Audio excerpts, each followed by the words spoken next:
I was just kind of still in my thoughts was self-defense. I just wanted to be able to defend myself in any situation.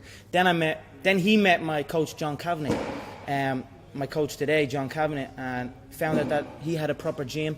He also ran shows where you could actually compete properly, and that was it. The two of us went down, met John, and that was that. John showed us a different approach to combat sport, a different way of thinking, the professional way. You know what I mean? Even though we were in a little small shack in a little hut, it was a professional approach to unarmed combat, and he introduced me to jiu-jitsu, which changed my whole approach and made me look at the finer details of combat. And then that was it. I was hooked.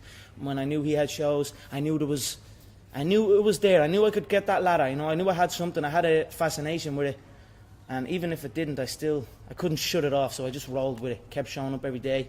Got my ass whooped a couple of times. Whooped a couple of asses. Eventually, I became really good, and that's that.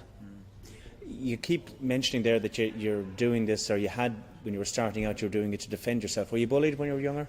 I definitely wasn't bullied. I definitely wasn't bullied. But you know, as you're growing up and you're walking around, and I used to live in a little estate, and when you explore outside that estate, you start meeting new people, and then fights would happen. Boys, you know what I mean? Young boys would fight. But it just stuck in my head a little bit more. When something like that happened, it was always in my head. I go back and think about it. I think about what happened, what position happened, and just think about things. I wasn't necessarily